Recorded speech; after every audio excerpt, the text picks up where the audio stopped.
Vice Ganda sumagot na sa sinabi na bastos raw siya sa dating bastos raw siya. Yan ang sabi ng dating Senator Enrile sa programa ng SMNI. Okay?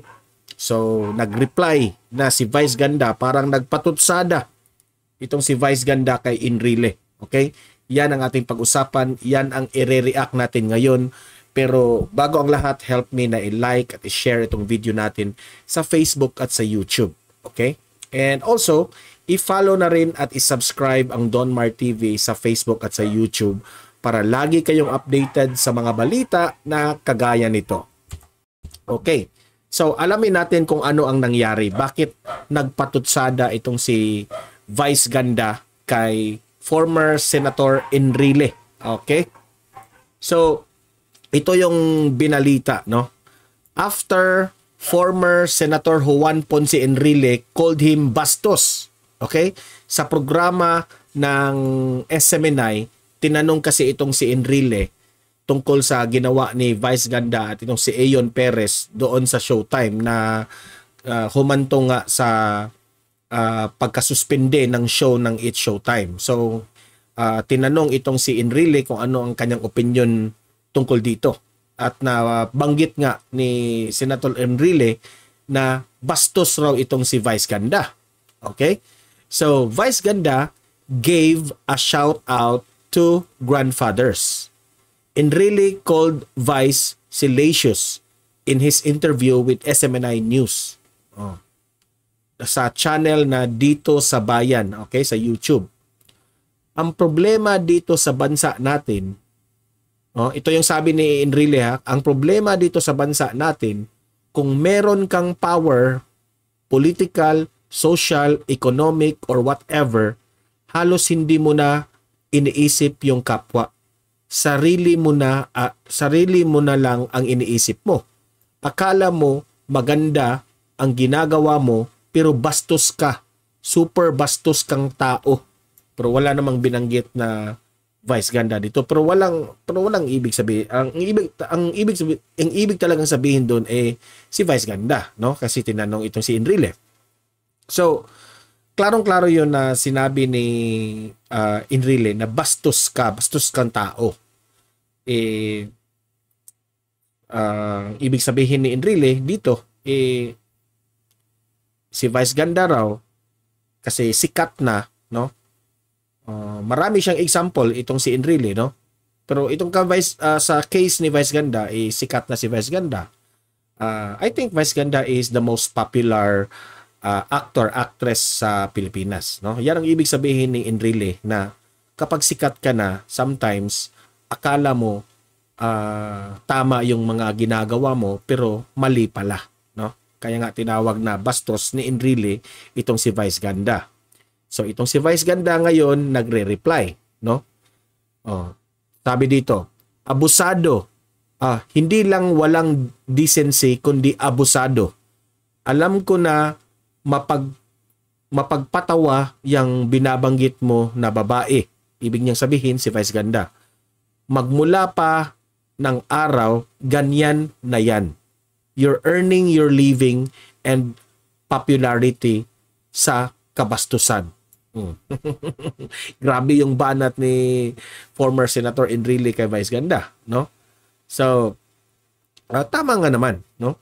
Dahil sa kasikatan, dahil si Vice Ganda ay talagang magaling magpatawa, no? Diyan siya kumikita sa being comedian. Yan ang ibig sabihin ni Enrile.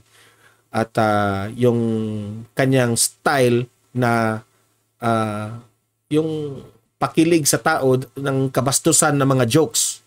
Yan ang ibig sabihin ni Enrile dito.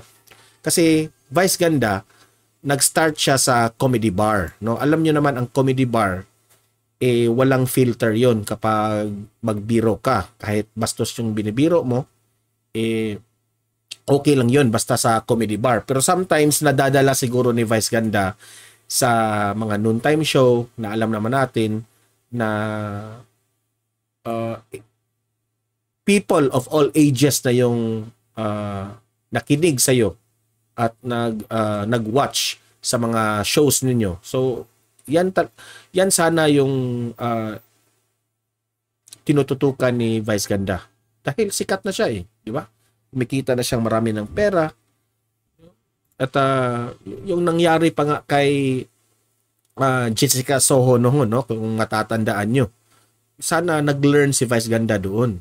At ngayon naman, ito namang nangyari kay Ion Perez. So sometimes, masasabi natin, lumalaki talaga yung ulo. At opinion ko yan lumaki ang ulo ni Vice Ganda. Kasi hindi na meron na kasing mga tao na hindi nagugustuhan ang kanya ginagawa. For example, itong si Michael V, no? Maraming nagsasabi kamukha raw kami ni Michael V. Yan example si Michael V. Magaling yan magbiro. Magaling yan na komedyante. Legend yan when it comes to actor na being a comedian. Pero as much as na observe ko, no? Walang masyadong nagagalit dito kay Michael V sa kanyang biro. Dahil ang biro ni Michael V, hindi siya nagpasakit ng ibang tao para lang yung pagtawanan siya. Di ba? Sarili niya ang kanyang kinikengkoy. Sarili niya ang ginawang kakatawan. Kasi bulol tayo, kasi Bisaya tayo. Katatawan. Ginagawa ni Michael V, siya yung mag-makeup siya ng funny, ganun, mag-impersonate siya yung katatawan. Pero yung kay Vice Ganda, sometimes yung kanyang joke medyo kailangan pa niyang gumamit ng mga green jokes para pagtawanan siya. Kailangan pa niyang manglait ng ibang tao para pagtawanan siya. Yun ang kaibahan ni Michael V at ni Vice Ganda. Okay? At a recent episode of It's Showtime, Vice was asked by Mini Miss You to give a shout out for his grandfather. Nakakatuwa, ang daming lolong nanonood sa akin. Ito yung sabi ni Vice Ganda Ito na yung reply niya. Nakakatuwa, ang daming lolong nanonood sa akin. Ang daming lolong nakatutok sa akin. 'Di ba? At love ako ng mga lolos. Hi sa mga lolos na love ako. Love natin ang mga lolos, Vice Ganda said. My God, sa social media ang dami ding nagsa-shoutout sa akin. My God, I'm so relevant and famous. Vice also gave a shoutout to those grandfathers who didn't like him. So, ibig sabihin si Enrile, no? So, nag-shoutout siya sa mga lolos na hindi siya nagustuhan, which is isa na ito si pasok na pasok siya sa criteria sa sinabi ni Vice. Mga lolo na hindi siya nagustuhan. Si Enrile, lolo na ito, di ba? At ang isa sa mga pinakagustong-gusto naming pinagsiserbisyuhan at pinag-aalayan ng saya ay yung mga matatanda nating nanonood sa atin. We love the elderly, our grandmas and grandpas. We love you, lolos and lolas, Vice Ganda said. So I hope itong sinabi ni Vice Ganda na shout out sa mga lolos and lolas kahit nagagalit sa kanya, I hope hindi yun plastic, Vice. Di ba? O baka banat mo lang yun, di ba? Hindi ako makapag-comment dyan. Nag-hope lang ako na hindi yun plastic yung kanyang sinabi dyan. Pati na rin sa mga lolong hindi ako masyadong like, I still love you po. In fairness to Vice Ganda, ang kanyang response ni Enrile, no, parang pinatutsudahan niya na love ko pa rin kayo kahit hindi niya, kahit hate nila itong si Vice. Yun, ganyan. But I hope hindi ito plastic, Vice Ganda. Okay? So, yun lang ang ating mako-comment dyan. Tama si Enrile in a sense na yung jokes ni Vice Ganda. Ito yung punto dito sa kay Enrile. Yung magbibiro tayo, sana hindi tayo makasakit sa iba.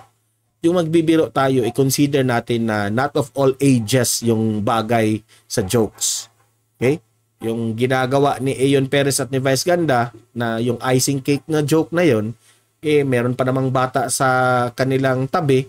So, hindi yun maganda. Sana inamin na ni Vice, sana inamin na lang niya na nagkamali siya doon, di ba? Yung kay Enrile naman, nasabi niya bastos, naging prangka lang itong si Enrile. Okay? So, kayong mga audience ko dito, libre kayong mag-comment, mag-react tungkol dito sa patutsada ni Vice Ganda kay Enrile. Okay? At anong masasabi nyo kay Enrile? Pabor ba kayo na kabastusan yun ginagawa ni Vice Ganda? Okay? Comment, react, pag-usapan sa comment section yan. Okay? Like and share this video para kakalat ito sa taong bayan. Subscribe, follow Donmar TV para lagi kayong updated sa mga balita na kagaya nito at makapag-react kayo. Okay? Sa ating comment section. So guys, see you in my next video. Have a great day. God bless inyong lahat.